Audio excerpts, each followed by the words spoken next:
eventually, he was pleading innocent. And it was a big deal because his father really went to his defense.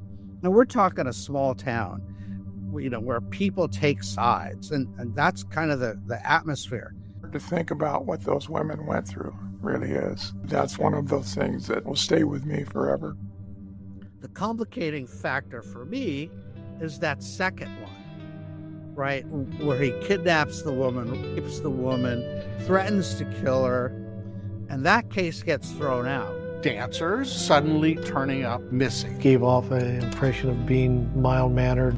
Right. I talked to, in fact, one of his grade school teachers. She noticed that he was taking a pencil and stabbing it into his hand.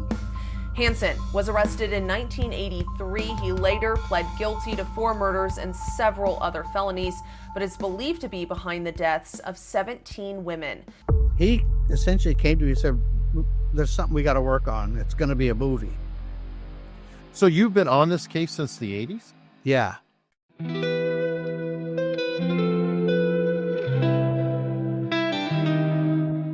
All right, we are joined today by Leland Hale, who is the author of the really good book, Butcher Baker, The True Account of an Alaskan Serial Killer. How are you doing today, Leland? I'm great.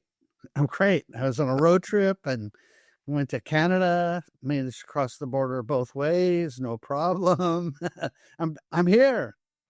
Well, that's good. And I'm really glad to see that you are here. And I wanted to reach out to you because I've been fascinated by the name Robert Hansen. In the annals of American crime, some names become synonymous with evil, but rarely does one name belong to 2 separate notorious figures. For those who study espionage, Robert Hansen was the FBI traitor who sold secrets to the Soviets, a betrayal that led to the deaths of American assets. Or for those who follow the darker history of serial murder, another name, spelled with one less S, evokes a different kind of terror. This is the story of Robert Hansen, the Butcher Baker of Alaska, a predator who seemed to emulate the classic short story, The Most Dangerous Game, by turning the vast wilderness into a human hunting ground. One typo and you've gone somewhere else. One letter off and you're in a whole different world. I wonder too, though, like Hansen, Butcher Baker, a lot of these creeps, serial killers, whatever, they kind of like having the publicity. And I wonder how he felt in 2005 when his name got pushed down the list by this other upstart FBI traitor. Yeah, I don't. It's hard to get into that guy's mind. I'll tell you, Hansen's mind is you don't want to go there. I've lived there off and on for the last 40 years or however long it's been. It's a sick place to be, And he didn't really, I will say, he really did not like the notoriety. In fact, his confession really was in part to avoid the publicity. One unusual part about Hansen, he's not the only person who was a married serial killer, but it is less common or almost rare. So did he have an actual relationship with his wife? While many serial killers are solitary figures operating from the fringes of society, Robert Hansen cultivated a convincing mask of normalcy. He was a husband and a father, a man with a family who, to the outside world, seemed to live a conventional life. But this facade concealed a dark and separate existence. For his wife and children, the discovery of his crimes would be a unique and horrifying form of betrayal, making them victims of a different kind, forced to reconcile the man they knew with the monster he truly was. They really had 2 separate lives. She was a teacher, so her hours were, morning to afternoon. He was a baker. His hours were nighttime to morning. Their finances were separate. What about their children? How are they doing?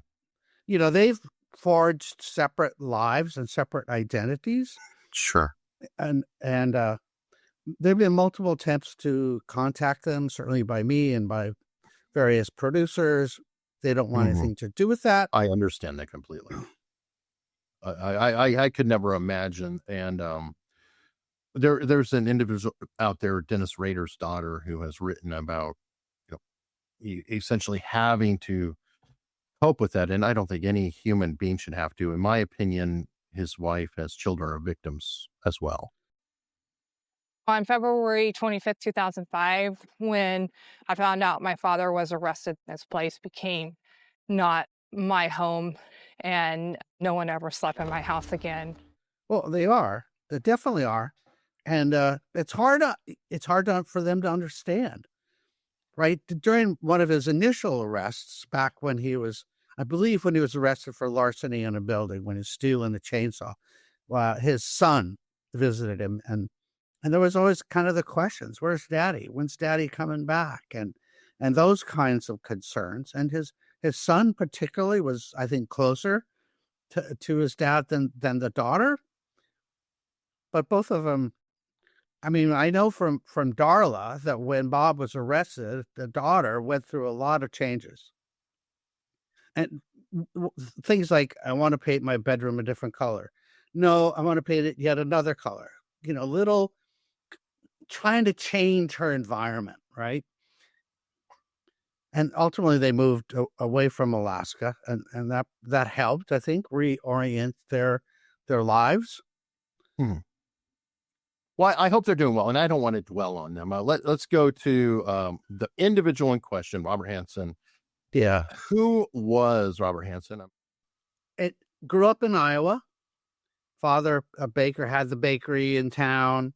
And because his father kind of was apprenticed in Denmark as a baker, his father wanted Bob to follow in his footsteps and treated him pretty much the way he was treated, which was none too kindly.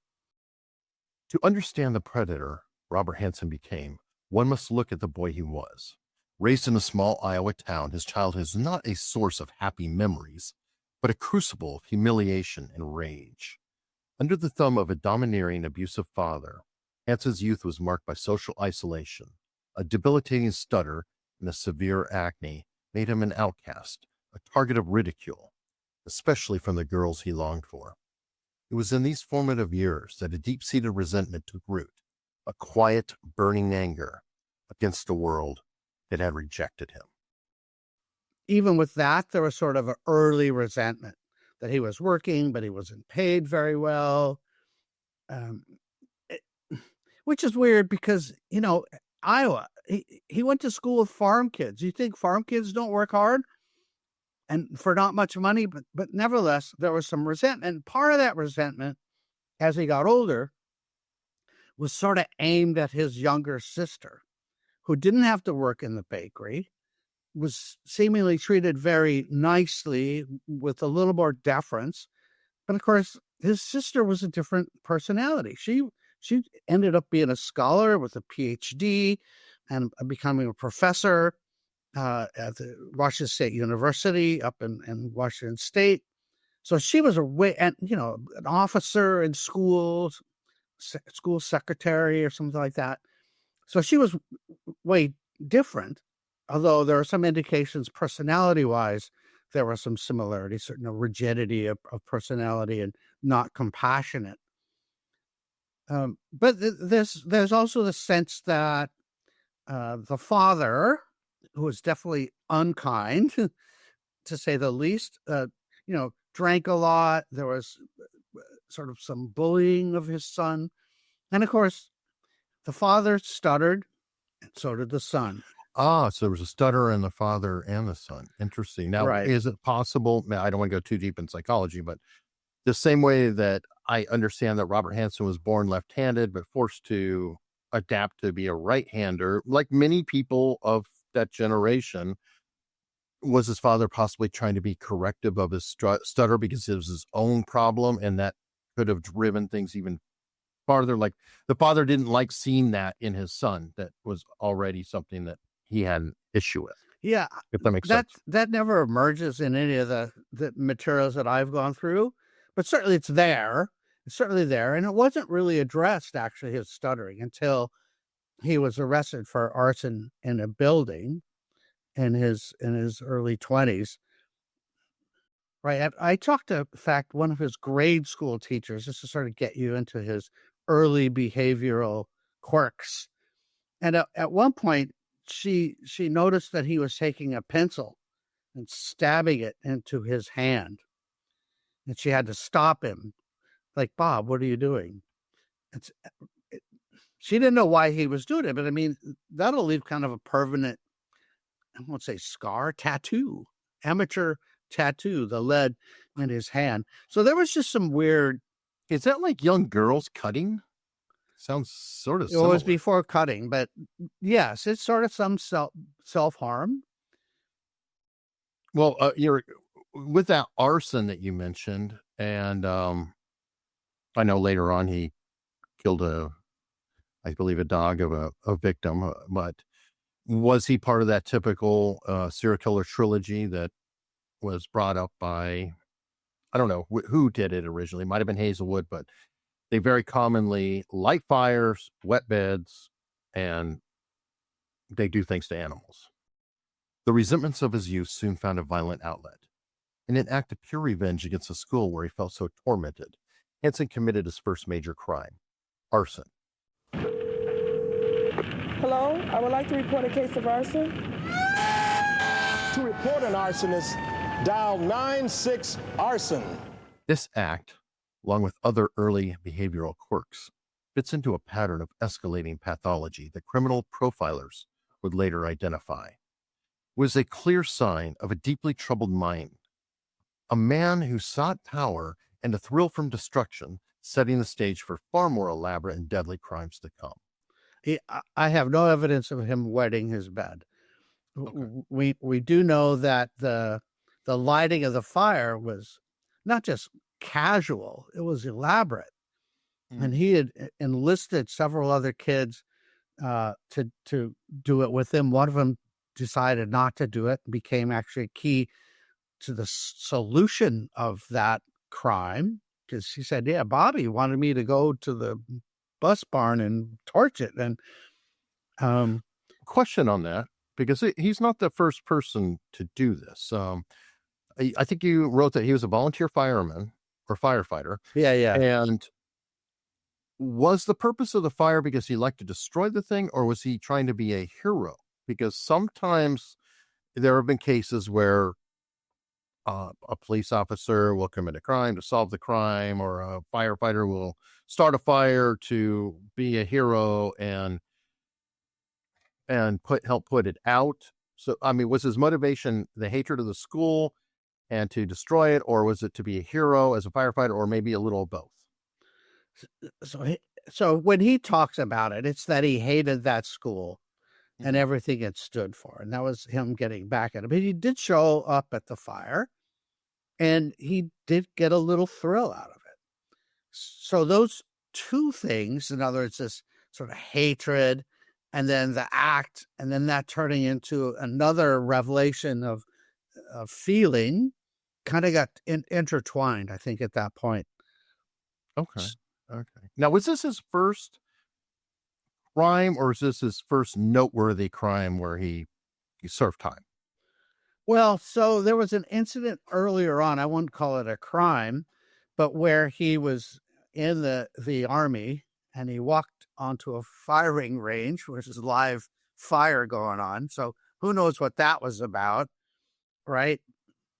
I wouldn't call it a crime, but I am more inclined to go, especially if you look at the arc of his career, that these were kind of thrill-seeking events. And there was an escalation. Okay, I did this. Wow. Okay, but I had to do time for it. Okay, what's next? I'm looking for the next highest thrill. And once he got out of jail, he started stealing things. And he at one point says, and I quote, I pretty near ejaculated in my pants if I could steal something and get away with it. And this, by the way, is interwoven with his crimes against women. It's not like they separated out entirely. He committed the fire, and that, from your book, caused shame to the family. His father had to shut down the bakery. They moved to Minnesota, I believe, and opened a resort. That's where he met his wife, or second wife, because he got married and then was divorced because of his first crime, correct? Yeah, it was kind of a hasty marriage, right? Like they were kind of the two homely kids that got matched together, and she was from a prominent family.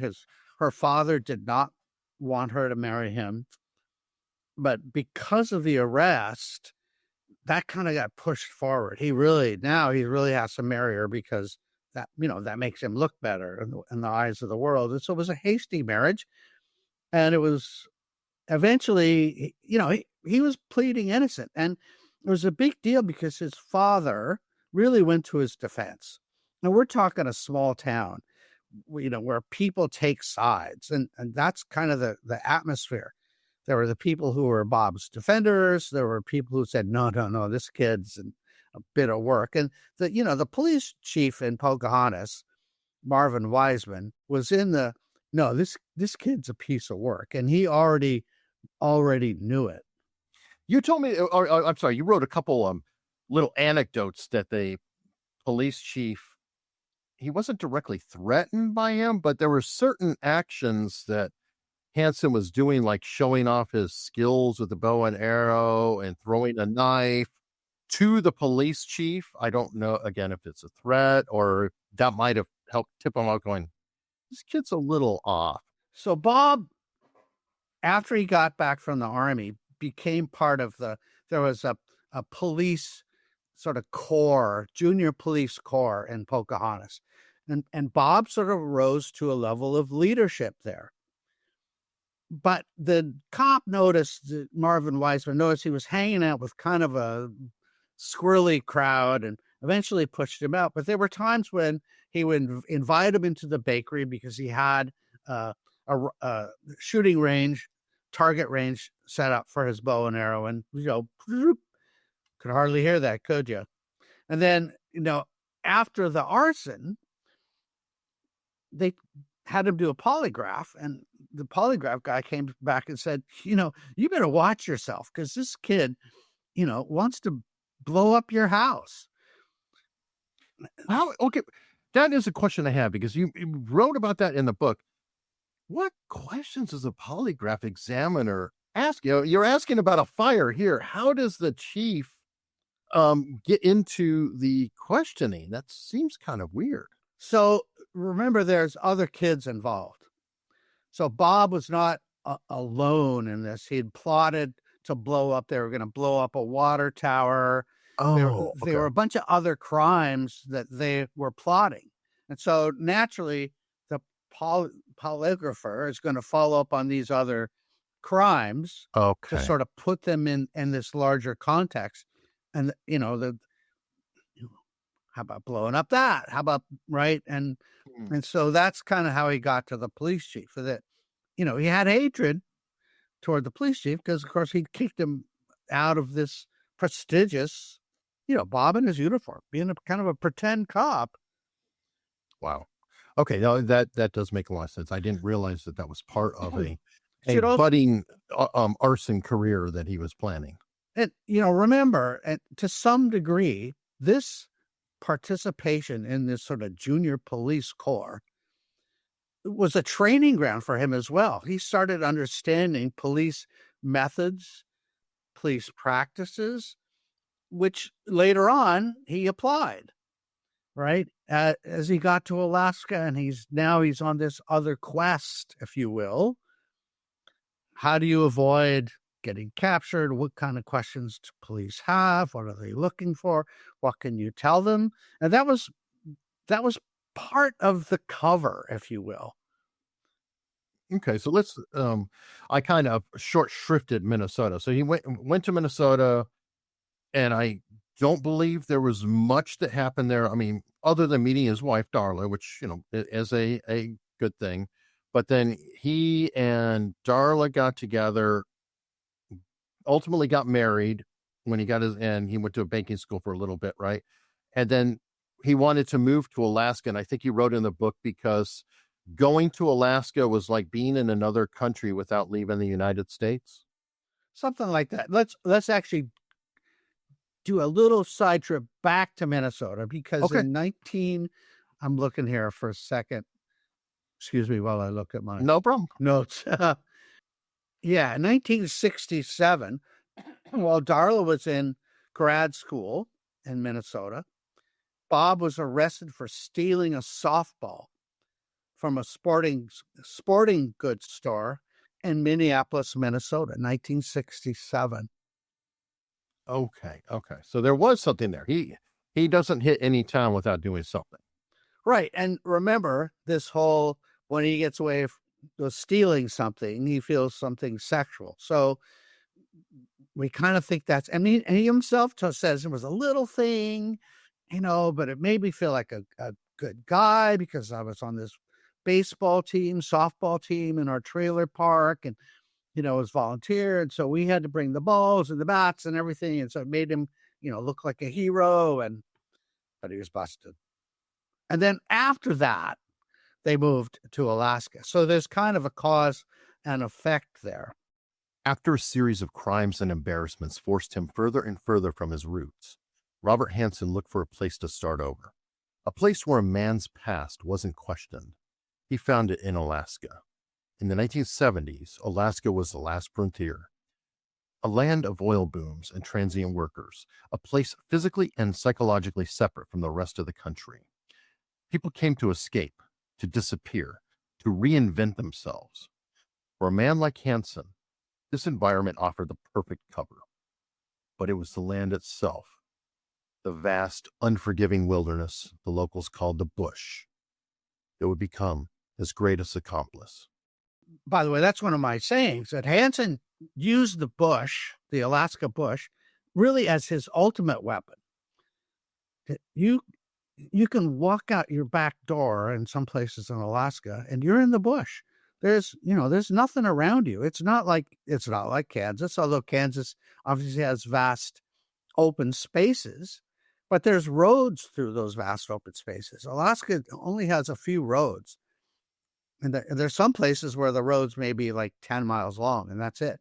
Especially there's other places there are no roads, so where you have to use a boat or a plane to even get there, right? Right. Well, that's why there's such a high ownership of seaplanes, float planes in Alaska. Because yes, that's really the number one transportation mode is not cars. Well, and on that note too, that helps explain a little why, and we're projecting in the future, he was able to sort of get away with flying, and he wasn't even legally supposed to fly. He's sort of like somebody driving around with a car, right, that had lost their license. He was doing that with the plane. Is that fair?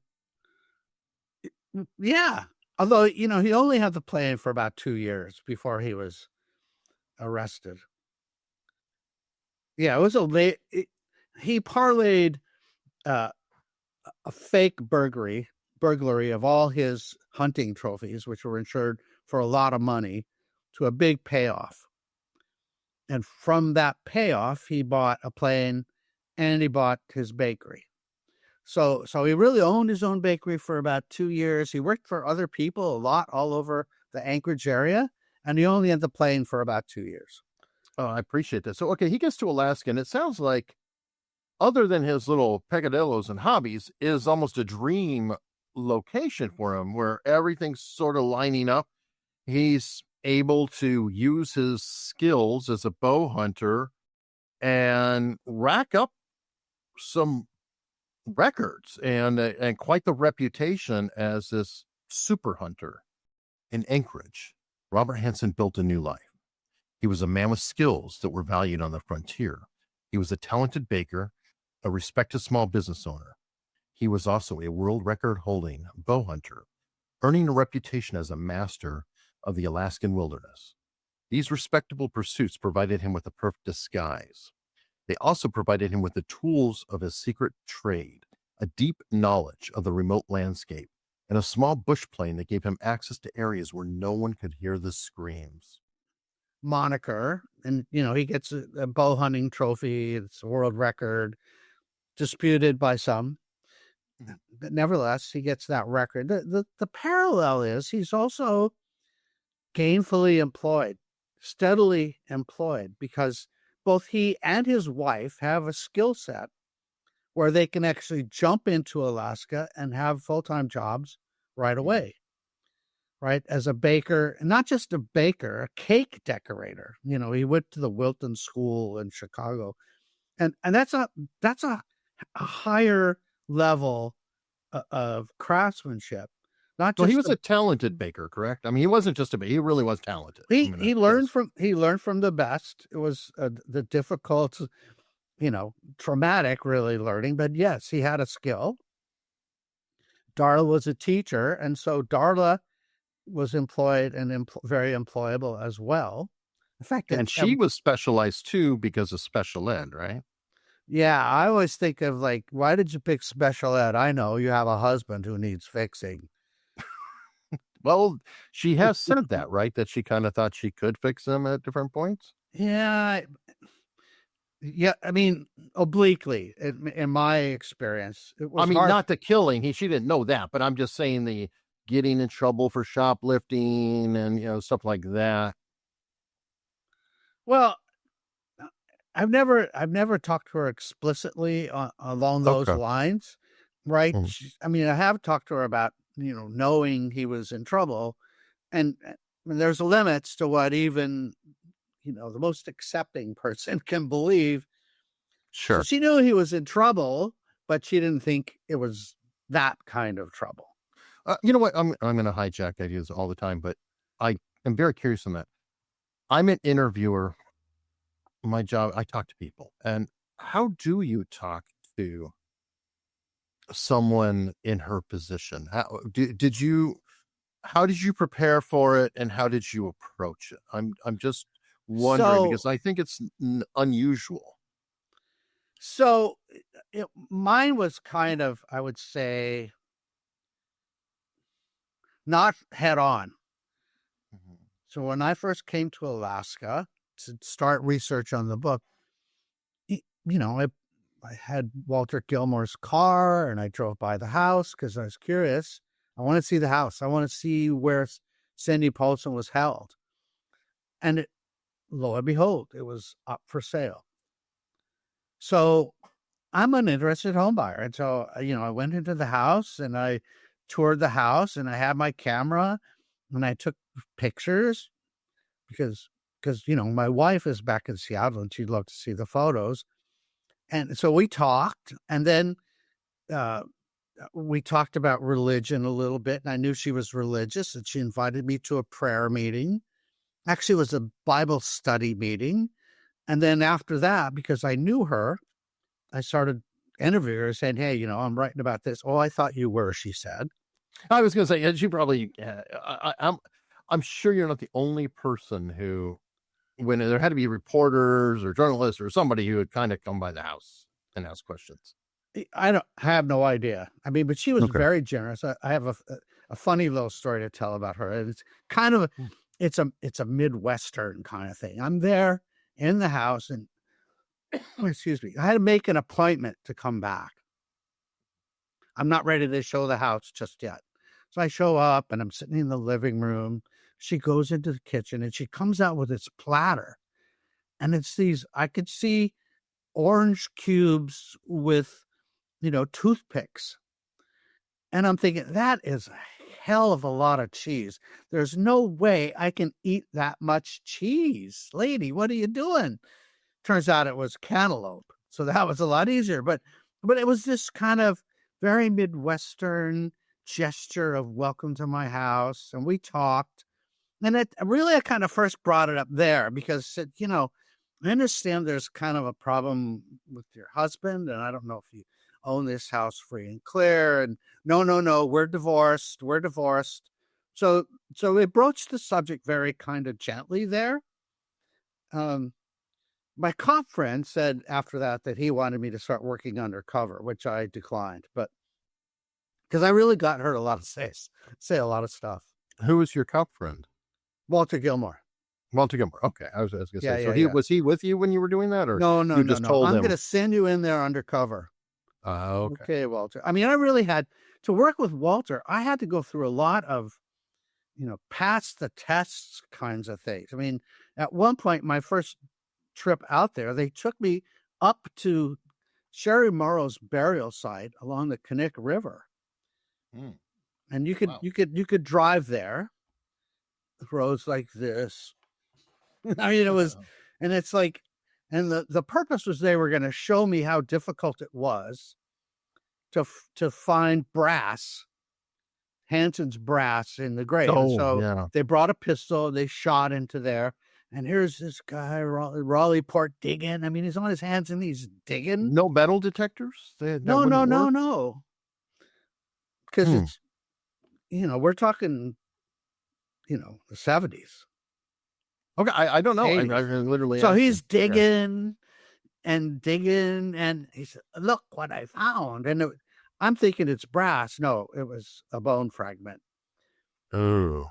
So, and then like, okay, do I pass the test? What am I going to do with this? And back in the day, when you had rolls of film, we got those little plastic container for the film canisters. Oh, Put yeah, it in there. The whole way back. Walter, do you still have that bone? Yes, Walter, I have the bone.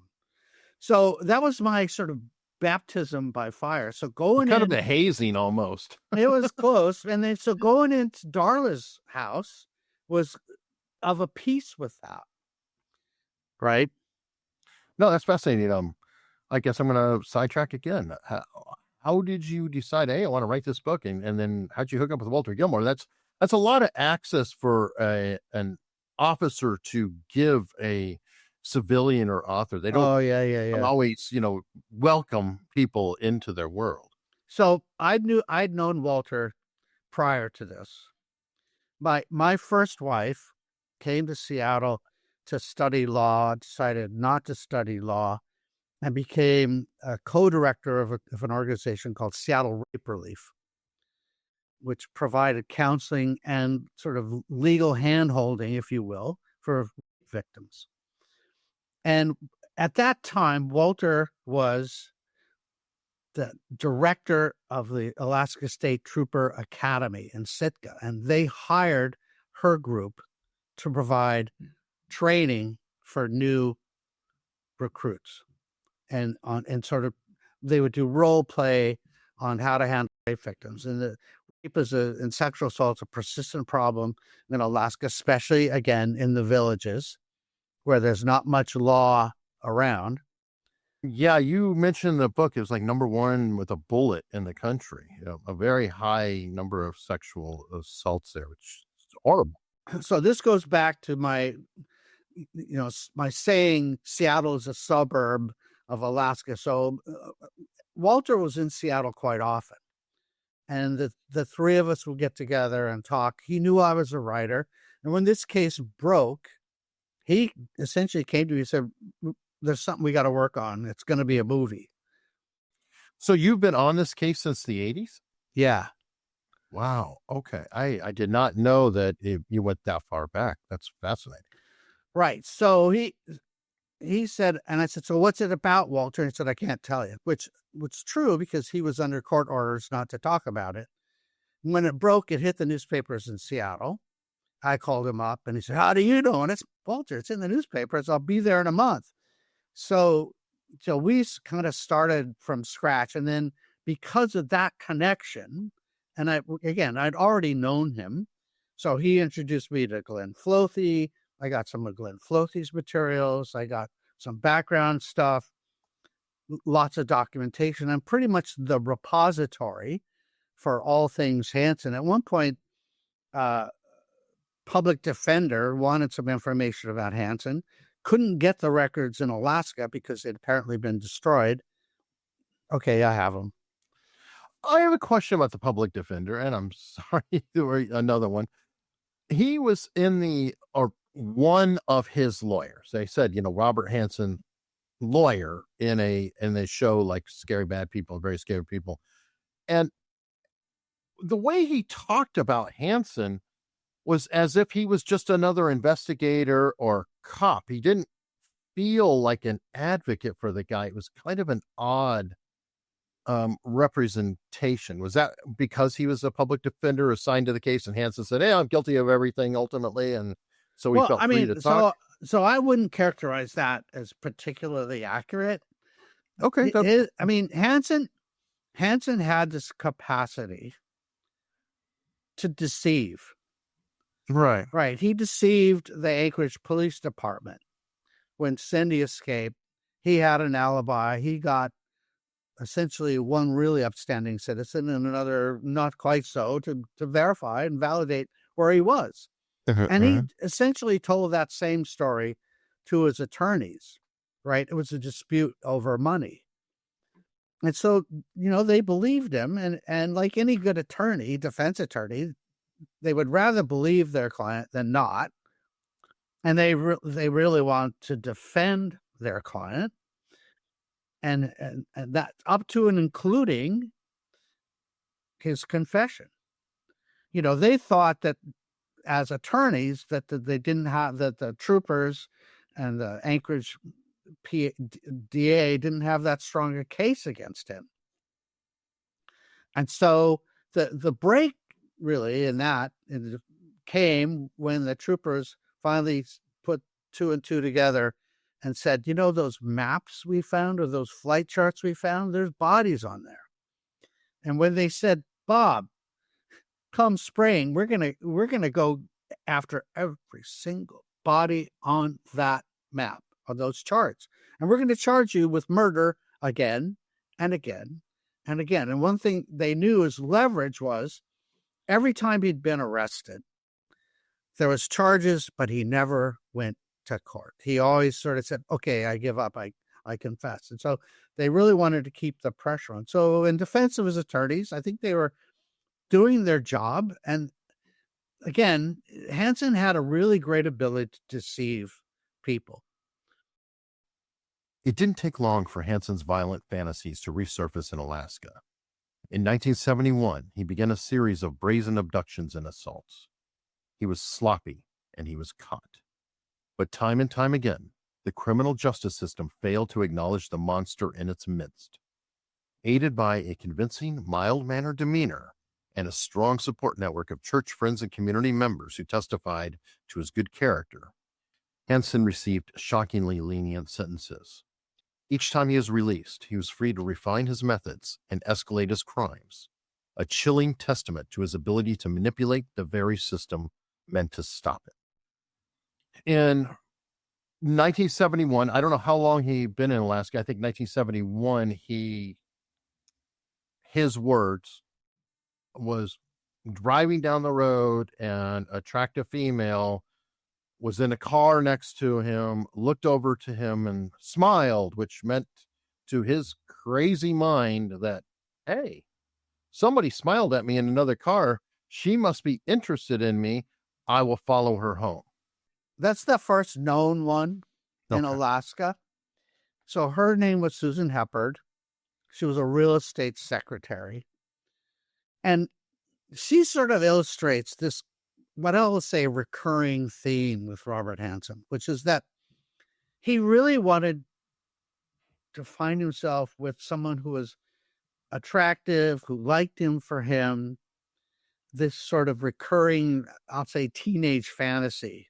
Who was not his wife at home, who he already had? No, he already had his first kid at this time, who was born in September of 1970. So, yeah, this was November of 71. But it was a recurring fantasy of his to have a woman like him, who was, an attractive woman, for himself. And, and so Susan Heppard was the first of those. He followed her home, made some lame excuse about he needed to use her telephone or telephone book. Wouldn't happen today, but she let him, use his telephone book. And then he came back the next day with a pistol, intent on kidnapping her. Told her, don't scream. If you scream, I'll shoot you. She screamed anyway. He ran. And so he was picked up. quickly too. I mean, he was kind of sloppy, right? Like he just threw his gun down to hide it in his hat, and he was like wandering around. And everybody's like, and it was cold, and he was underdressed, and he was kind of like, dude, I think you're the one we want. And he kind of mumbled and, about he was going hunting, and, he had his sort of series of excuses. And oh, that's right. He had a spell in his car, right? And so he was walking it off because he had a dizzy spell or something. And so when he was confronted with a kidnapping, he's like, oh, I don't remember that or something. Yeah. I mean, it was always like, I forget. It wasn't the way you saw it.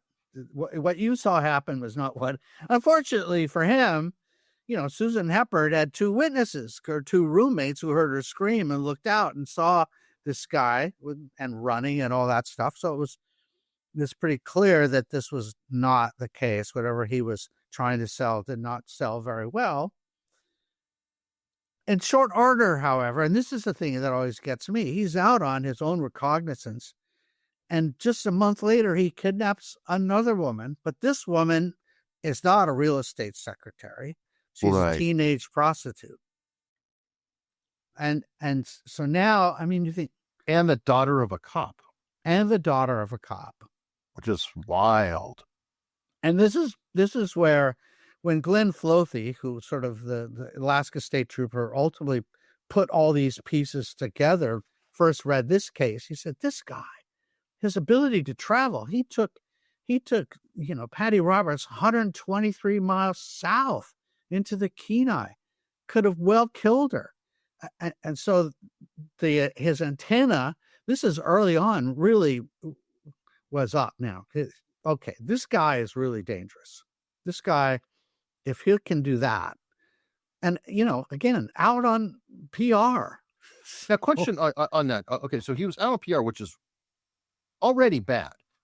But did they not have his records from his, fire starting in Iowa at that point? I mean, was he ahead of the records and he just had no idea about his past? I think they had those records. But the thing is,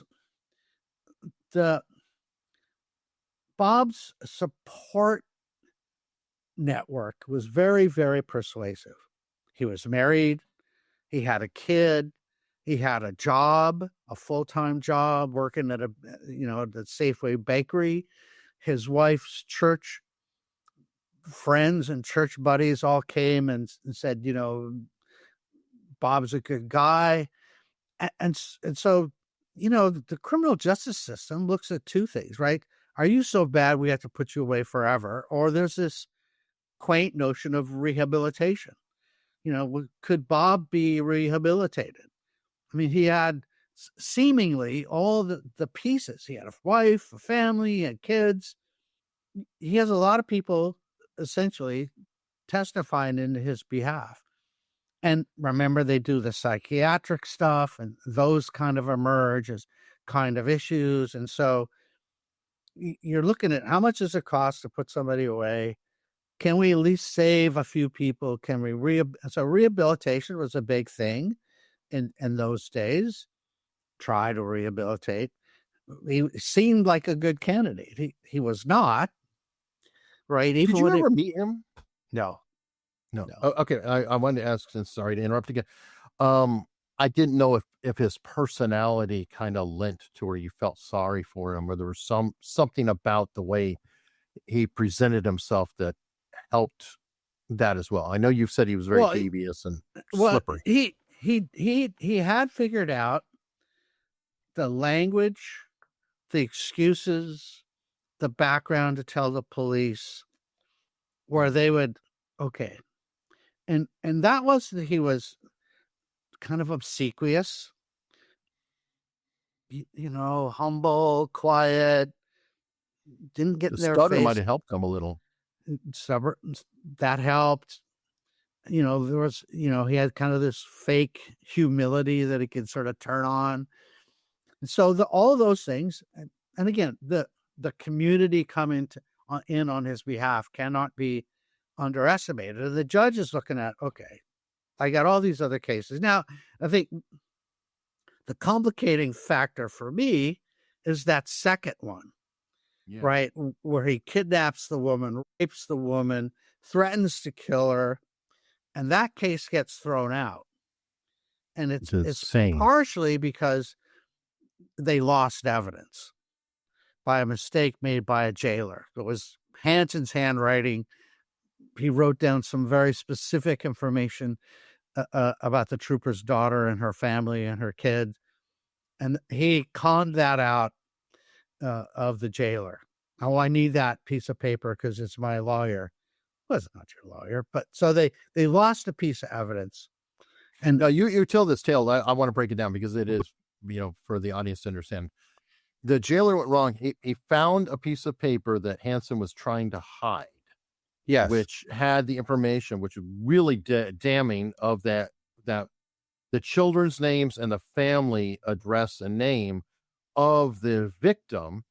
And when the jailer said, "Hey, what is this?" He said, "Oh, no. That is, my lawyer," or whatever information. So instead of writing down the information, transcribing it himself, the jailer transcribed it, and they kept the transcription instead of keeping the original note. And he could have given the transcription to Hansen, which meant the evidence would still be there in Hansen's handwriting, which was very damning, but it was the reverse. So Hansen managed to slide out accidentally almost. Yeah. And it's the criminal justice system is always making decisions about what's the strongest case. Can we really get him on this? Is this sufficient? Right. And you can't totally foresee what a judge is going to do, what kind of penalty, but they thought he could be rehabilitated. He had skills and people coming to bat for him, and not just ordinary people, but, some prominent people coming to bat for him. And so, and that's a recurring theme. He would get prominent people, upstanding citizens. And part of that, of course, was this Bob the Hunter. He was a really good hunter. So people attached themselves to him because of that. So he did get sentenced for that one, but spent a really short time. He was sentenced to 5 years, but only served 3 months in actual jail or prison, and then went to a halfway house for halfway house. At some point, he was the model prisoner. Not a trouble. He sort of figured that part out. At a certain point, they let him drive because he was halfway house. He was working his bakery job. And he talks about that and it's kind of in delicate terms. He couldn't resist driving down 4th Avenue where all the action was, even in the halfway house. Couldn't wait to get back to that world. Even married, has kids, but there's an allure of 4th Avenue. That's the Strip. Bob Hope once called 4th Avenue in Anchorage the longest bar in the world. There's bar after bar after bar after bar. Not there anymore. The city kind of got tired of all the trouble coming from that part of the town, but it took a while. Okay, so after he got out, he wasn't on the radar of the cops or anything until trying to steal a chainsaw, right there. Or were there any arrests or anything in between? There were incidents that got reported, but not always to the police, or if they were reported to the police indirectly. So, for example, he kidnapped a woman from the Kit Kat Club. It's a topless, bottomless club south of Anchorage. And she reported him, but she was a school teacher up in Alaska earning extra money as a dancer.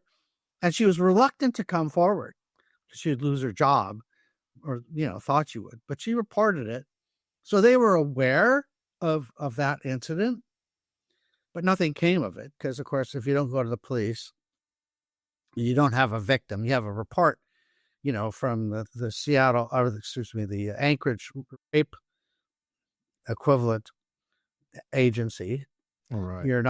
nothing's going to happen. So, but That's right. She went through she was anonymous reporting to a counselor, and the counselor was relaying the information to the about police. the incident. Correct? Yeah. Oh, okay. Yeah. And so they couldn't really prosecute if they had no right. But the facts, lined up. It was his car. Yeah. She had the license plate number. She had a description of the car. She had a description of him. It was definitely him. And so there was a number of rapes and kidnaps attributed to him during that period, but no arrests. So he's definitely escalating. Something's happening this whole time.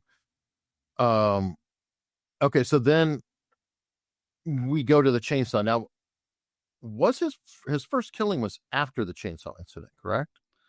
Well, maybe. I'm of the opinion that perhaps the first killing was back in 1971 after Patty Roberts. After years of close calls, Hansen knew he could no longer release his victims. His attacks escalated to murder. A grim pattern began to emerge for law enforcement. The bodies of young women, dancers, and prostitutes turning up in shallow, remote graves. The first, still unidentified to this day, and was given the name Eglutna Annie. As pimps and sex workers in Anchorage began to recognize his face, Hansen was forced to become more cunning.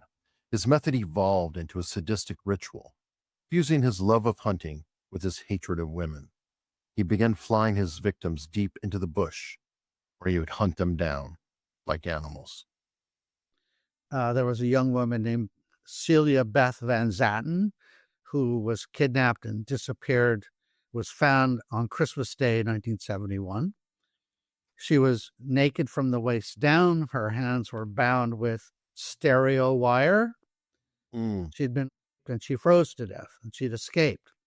That sounds very similar to later. That's actually why Patty Roberts first came forward. She said, if you have a woman who's been killed and you're looking for a guy who did it, I think I have the guy.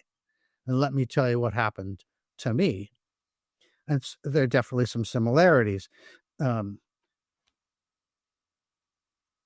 Patty Roberts was bound with shoelaces. Shoelaces didn't work that well. How about we try stereo wire? So there's some parallels there, right? He wanted to strip her naked. He wanted to slash her bra. All sorts of. This is Patty Roberts, whom we know, who is really a great witness. That case probably should have gone forward, but needless to say, she had a lot to say about the disappearance of Beth Van Zatten. Was he ever confronted with Beth Van Zatten? Well, Hansen was one of three suspects.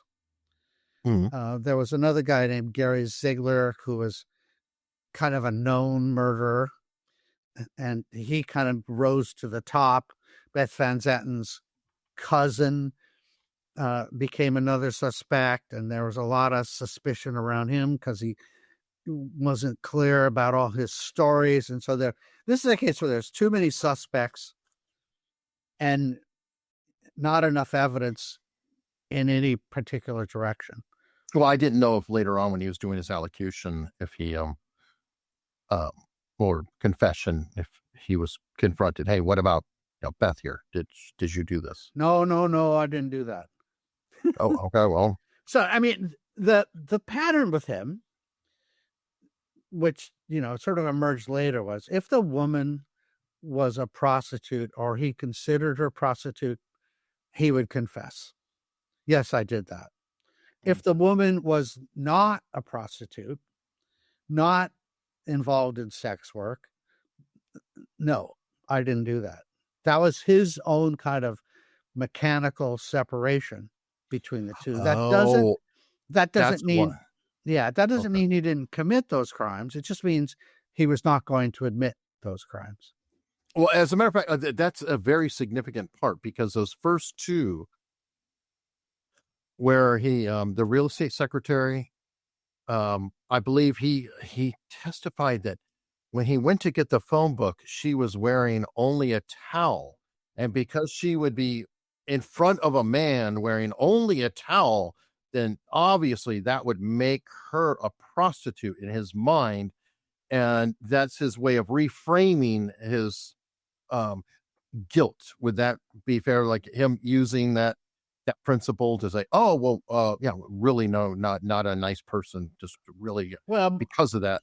I don't know if he went that far. He certainly put it that because she appeared, shall we say, was the French déshabille, that she was available. She was interested in him too. There's this flirtation in the car, and then he gets there and she really just taken a shower, and answered the door in a towel. Right. And so that was the intimation of perhaps availability. But because he got caught. So what I'm saying is if she actually, he had killed her, he might have denied her. Right. Unless evidence was presented proving. Right. He kind of disappears for a while, but there's incidents.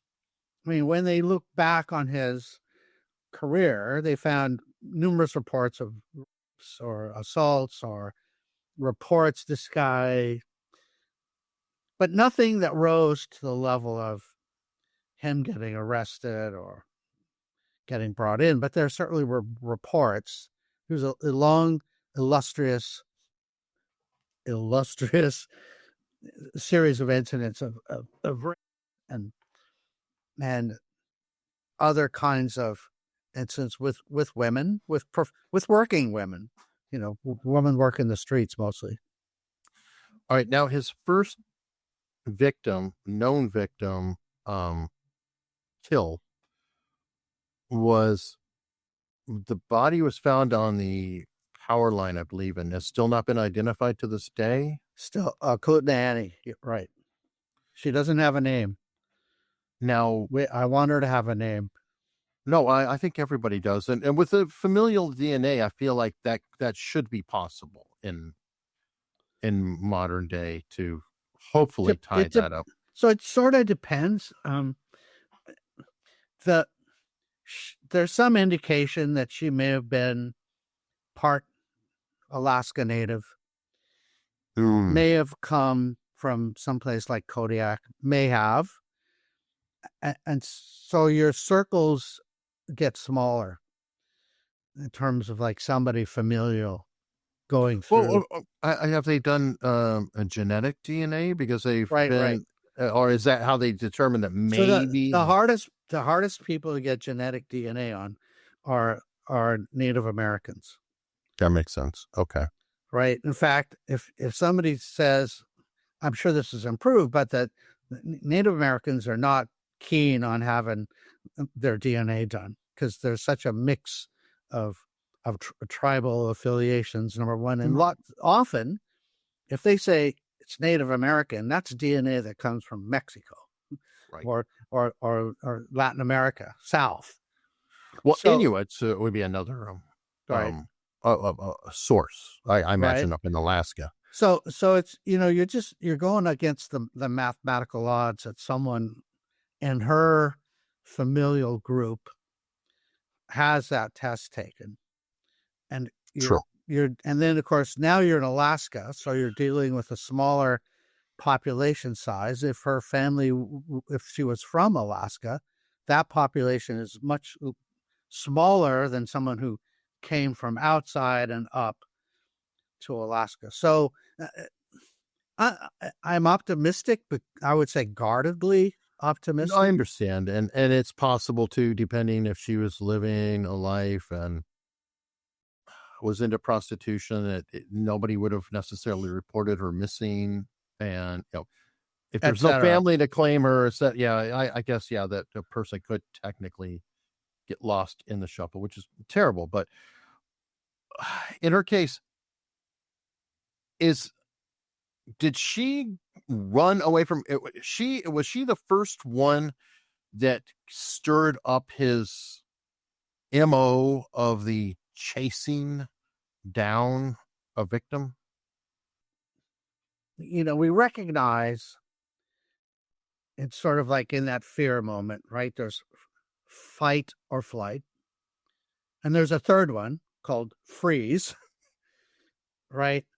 And so the notion of chasing really took from the known evidence, and this is, again, really from conversation I've had with Glenn Flothy, who looked at this probably more closely than anyone, that notion of the chase and the escape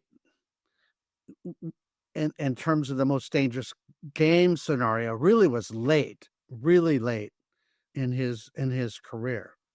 So, but the notion of escape, trying to get away from this guy, is, especially you're in the bush, what are you going to do? I need to get away from this guy. And his generally speaking, his methodology was, I'm going to get you in the car for something innocuous, oral sex usually. I'm going to offer you more money than you've been paid before. That was what he did with Cindy Paulson. I'm going to have a gun at the ready. I'm going to have handcuffs at the ready. You're going to be bound, and you're going to be faced with a pistol. And you're going to be scared, and you're going to do what I tell you to do. And I'm going to take you wherever. Right? So there's that sort of control thing. And then we do have cases of women escaping Hansen. Right? Cindy Paulson. There's another one, Christy Hayes. They ran, right? They ran. So if they were shot in the back, it's because they were running, right? And so, again, I think of this escalation of his MO, that the most important thing for him was to keep having control of these women. Cindy Paulson talks about sex with him. There was no passion. These are the exact words. It was all about control. It was all about the power. You took your shirt off? Yep, he said to. If I did shit with a gun in your face, you would too. He had the gun in his hand when he told you to? That he had over her, the controlling of her, every movement, every motion, everything she thought, he was going to control. So, and part of the reason for that was he'd been caught, right? I mean, the pimps and the hookers and Anchorage knew about him because women survived, and he would bring them back. And at one point, they trashed his car. Yeah, they knew his face, and so they knew his face enough so that later on he was buying fake mustaches and fake wigs so that he could disguise himself. Cheap ones, ridiculously cheap ones. The cheapest one you could buy because he was notoriously a skinflint. But yeah, so this was, I mean, if you sort of take the serial killer part seriously, the serial part, he was serious about. He really wanted to keep doing this. And this, again, coming from Glenn Flothy, the sexual part of it kind of dissipated. It was just the stalking, getting them, taking them, putting them in his plane, taking them up to some remote spot that was really the thrill for him. So did it become the most dangerous game for him without necessarily knowing if he read the book or not? Yeah. Or just a coincidence? I wouldn't say in that sort of that conscious, this is an intellectual chess game like you see in The Most Dangerous Game, right? Like he's watching every minute and he got people going after him. And right. I would say not. It was really more, this is what I need to do to keep doing this. I can no longer bring these women back. He talked about bringing women back and that, they changed their mind about being a sex worker and, he's the great reformer. And, he did bring a couple back, right? He brought more than a few back. Yeah.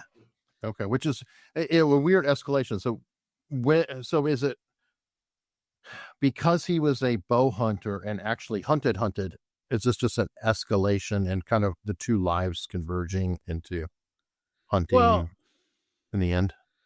He was very familiar with the bush. He knew the bush very well. And I really speak of it as For Robert Hansen, the bush was his ultimate weapon. You could get to the bush in Alaska quite easily. I mean, at Clutna-Annie, he drove there. He drove to the bush. Sherry Morrow, he drove to the bush. I drove that same route. But it was troublesome because with the Sherry Morrow case, his car got stuck. I mean, his fear was that other people would see him, would come across them. And, with Paula Golding, who was the second body found, the only way he could get there was by flying or by boat. So that kind of really sort of, when the cops were doing their closing in, they had, 10, 12, 13 guys who had trouble with women, violence, whatever. And he was the only guy who owned a plane. Ergo, we got our guy. But he took her up there, flew her up there, and another guy was flying, doing the wag, wag, wag thing with his plane, saying hi. And he's like afraid he's going to come down and land. And what is he going to do with her? So in that case, it was kind of, and then she started giving him trouble. We're going to fight back. You're going to kill me. And this is, at least according to him, she will never be able to tell us. Well, she was right. He was going to kill her. I mean, right. However we break it down, but yes, right. But he definitely had distancing languages when he talks about it. Like, and then it happened. Oh, it? You mean you killed her? You did this? The problem for me as a writer is we have very few witnesses who escaped, and I lean toward the voices of those who escaped. So that would be Cindy Paulson and Absolutely. Christy Hayes. And have you spoken to both of them? I know Yes. You're working with Cindy. Yes, I've spoken to Christy Hayes as well. For 12 years, Robert Hansen perfected his deadly game, leaving a trail of bodies across the Alaskan wilderness. But on June 13th, 1983, his murderous streak came to an end. He chose the wrong victim. Her name was Cindy Paulson, a 17-year-old who refused to be another one of his trophies. After hours of torture in his basement, she made a daring escape from his car as he prepared his plane at a local airfield.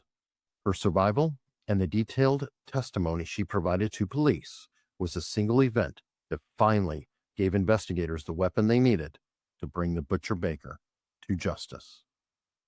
I mean, Cindy Paulson was plotting her escape while she was in his basement. Anytime there was an opening, she thought she was going to run. When he took her upstairs, I'm going to run. Oh, sorry, the car's in the garage. When she's downstairs, she fantasizes getting a pool cue and hitting him over the head. In fairness, Cindy Paulson's story is harrowing for anybody who wants to hear it. 5 hours. Well, as an example, it was brought up how she could describe the basement. Well, yeah, she had 5 hours of looking, I think, at every single thing, cataloging every single thing, trying to figure out how to survive. And I cannot imagine how any of us would feel being in her situation at the time. So I feel it's really important as a survivor that I find her incredibly admirable to just, I mean, I would never be able to get that out of my mind for the rest of my life. Most definitely. And I'm so glad she was able to escape, but boy, what a nightmare. Right. Well, to put a bow on that, Glenn Flothy, who interviewed her after the Anchorage police interviewed her and refused to believe her, had, tens of homicide investigations under his belt. When he talked to her, he, to this day, as far as I know, considers Cindy Paulson the best witness he's ever had. The best. And as she says in her very colorful language, I knew I was in trouble, and if I survived, this MF was not getting away with it. That's Cindy, right? A determination that I'm going to remember everything, because if I survive, I'm going to, and then even with that, they didn't believe her. Which is initially just horrible. Just horrible. Well, yes. Especially with, how can you not believe her? That I'm going to be very critical on the police stuff, because how can you not believe this woman over a person who has a track record. Now, apparently his records were lost for a while, so maybe that was a factor in there. But he did this in 71. I mean, there is a track record. There's a history of this. There's other witnesses. There's a Predator book, and his is the first picture. It's like, hey, we're going to talk about sexual predators 101, and here's number one with a bullet, Robert Hansen, first picture. I have to be a little critical of the police not taking her word more seriously. Well, yes. Yes, and he had 1.5 alibi witnesses that were really strong. His number one alibi witness, who he had spent a long time at the guy's house, was an insurance executive high up in Anchorage society. And the other guy was a boat builder. And so they're looking at, it's this two societies world, right? Are you an upstanding citizen? We believe you. How about her? Well, and this dispute over money was actually a recurring kind of issue with Johns and the hookers in Anchorage. No, she wanted more money. She wanted, and so he had tapped into this sort of MO that the cops fell for. You also have to remember that this is a Cindy Paulson who's 17 years old, and she just escaped, not in the best shape, right? Like at that moment, she had the beginning of undiagnosed PTSD. She had it over the course of her life. She didn't get diagnosed really finally until after Hansen died. Wow. I can only imagine. And PTSD, that's the least surprising diagnosis imaginable. I just have although to say. it didn't exist at the time. If it did exist, sure, it was for Vietnam vets. It was reserved for did you go to war? Soldiers, sure. You know, was your life threatened? Yeah. and so yeah, she was undiagnosed. I mean, what was her reaction after that? She left Anchorage. She and her pimp got the hell out of town. However, by the way, I think there's a hero that is overlooked in this mix, and I think you acknowledge him too. The driver who rescued her when she was on the run, barefoot, with handcuffs on. Yeah. That person should be heralded because he ignored her. He dropped her off as she asked, but he's like, "Screw it, I'm going to the cops anyway." Yeah. And if he did not do that action, there may have been even more people who died. Yeah. Well, and Cindy talks about that, that I know because of me, no more girls were killed. Probably not entirely true, because there was a period when the case was dropped and other women were, I mean, Cindy talks about leaving Anchorage, going to Portland with her pimp, getting arrested at least once, maybe twice. And her pimp gambles, gets some money, says, go back to Alaska. And she does.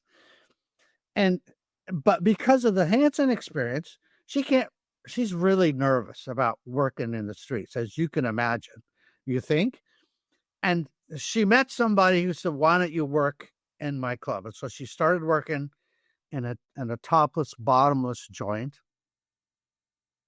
So this is kind of a 3-month span between the time that she was escaped and the time that Hansen was picked up and questioned. So this is July to October. Who do you think walks into the club? Robert Hansen. So he's still out there looking. And I, in my mind, this is kind of the phase where he's in his let him go and chase him phase, right? Because you can't bring him back. You can't bring him back. And he knows that because he's hot. But Paula Golding was disappeared April of 83. He's pretty clear about what happened with her. That's the airplane incident. You know, there's a struggle. He kills her. And they found her graves, you know, that and close enough to where the plane would have been, that's not, doesn't quite fit the chasing through the bush. So it's somewhere after that we really sort of have that I've been found. I'm going to guess, particularly post Cindy, nobody's going to be found anymore. Nobody, and you're not even going to get a chance. But Flothi talks a lot about how the latter killings had very little evidence of sexual assault. That the sexual part of it had died mostly. That it was really the thrill of the hunt and the thrill of the chase and all those things that, you know, we talked about early on, this escalating kind of need. He needed something bigger now. But it was also, he wanted to keep this going. He couldn't stop himself. At one point in his confession, he talks about, I've been in every topless, practically every, and then he stops, no, every topless, bottomless club in Anchorage, right? And there were a lot. Cindy Paulson's testimony was the key. It transformed a series of scattered, unsolved murders into a focused manhunt. Armed with her credible account and a chillingly accurate psychological profile from the FBI, Alaska state troopers finally secured a warrant for Robert Hansen's home. There, hidden in his attic, they found a killer's trophy room, jewelry from his victims, and the murder weapon itself. But the most damning evidence of all was an aviation map, marked with X's that corresponded to the locations of his victims' graves, a cold, proud ledger of his kills. When they finally, and by the way, this is why I encourage everybody to check out the book, because there's so many side stories in the book that just really make this a richer tapestry. Glenn Flothi, the state trooper, is a real hero in this story. He had to work against the system. Glenn ran into obstacles even when he pretty much knew, hey, this is our guy. I've talked to, this is our guy. I know this is the guy. He had to jump through hoops to get him under surveillance to prevent other people from being killed, hopefully. He could not get a search warrant because the DA didn't feel like the case was strong enough at the time. So he went overboard, got the FBI involved, very famously, Roy Hazelwood, luckiest phone call Glenn probably ever made. Roy Hazelwood, I believe, is a character in Silence of the Lambs, played by Scott Glenn, if people want to know how legendary he is. And even more legendary, or at the same level, one of the FBI agents who came to Alaska to assist and help with the profiling was John Douglas himself. John Douglas, anybody who's seen the show Mindhunter from Netflix would recognize as one of the main characters.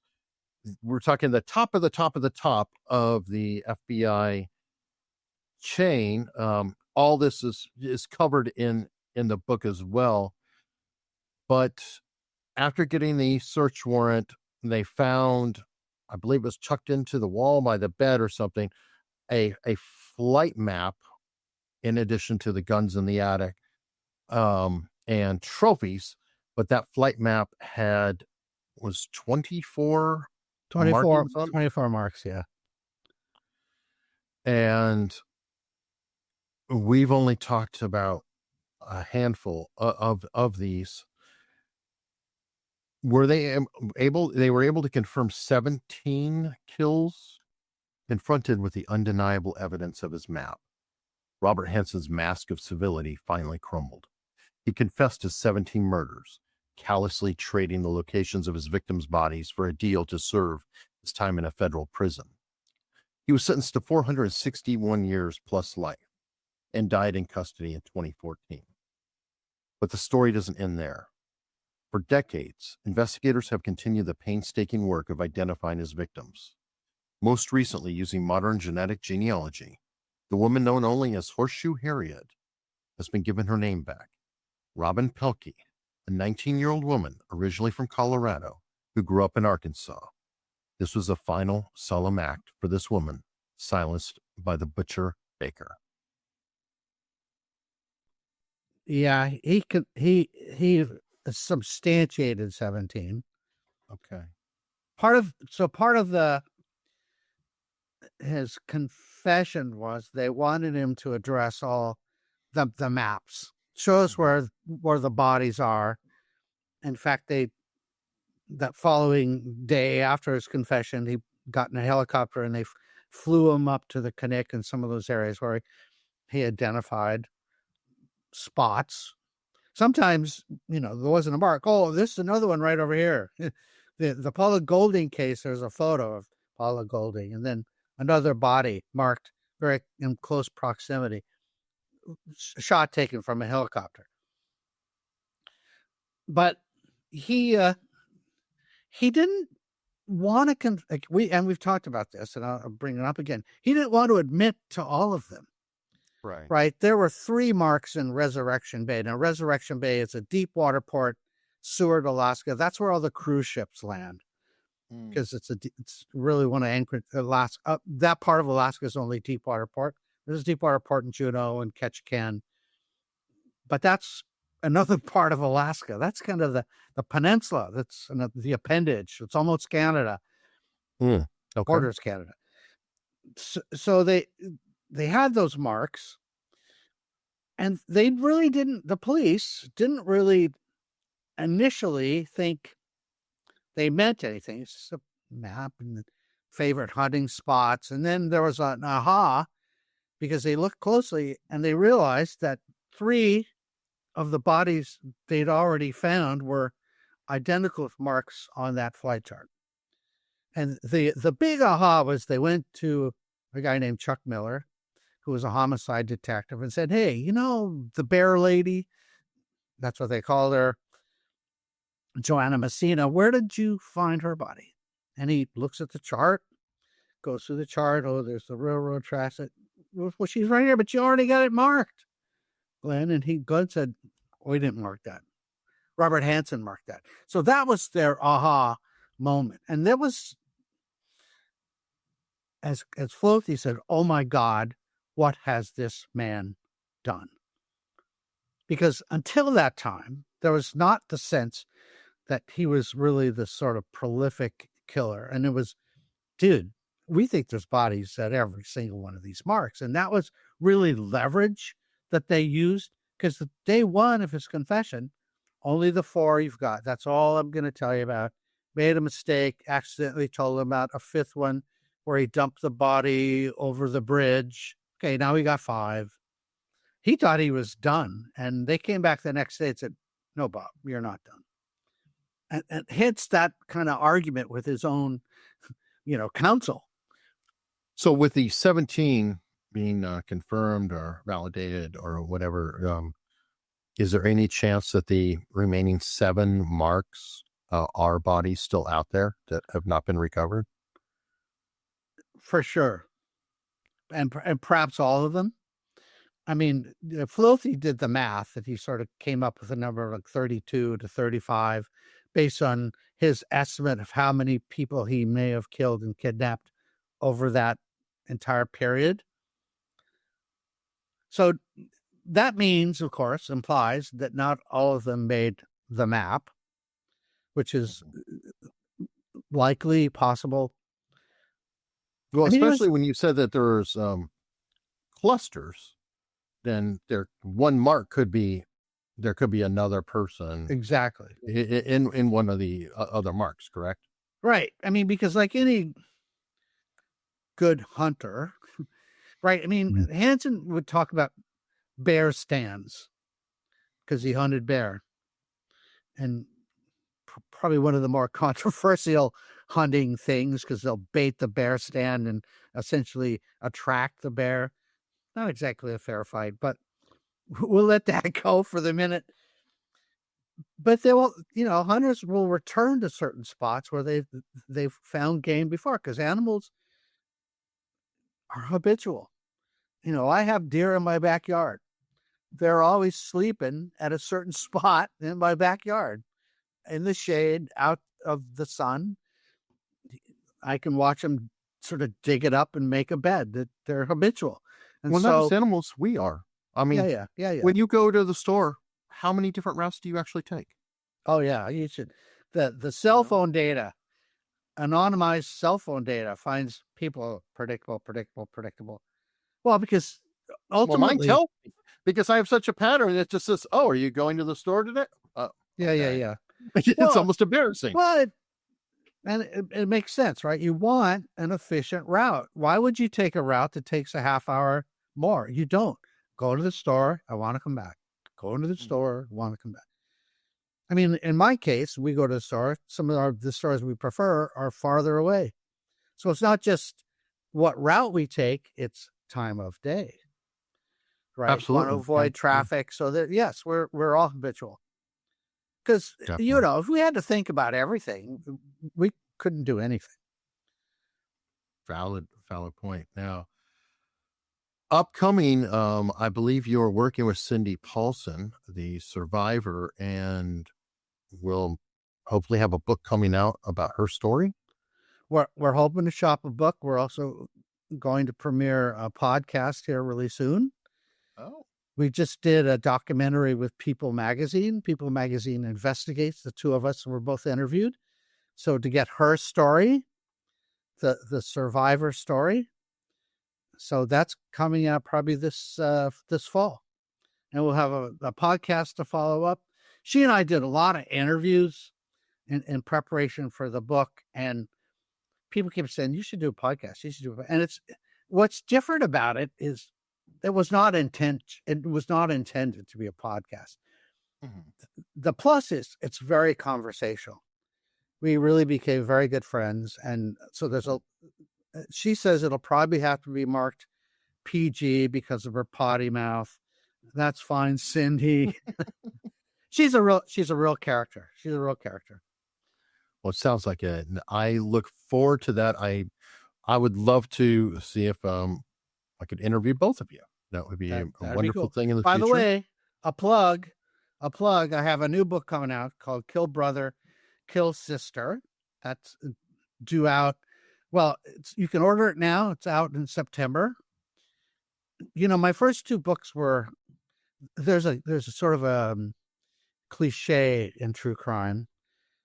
They want either high body count or somebody rich and or famous. My first two books were high body counts. This is on the rich side. How do millionaires handle crime? And it's actually, I think, my favorite book in a way in terms of writing it.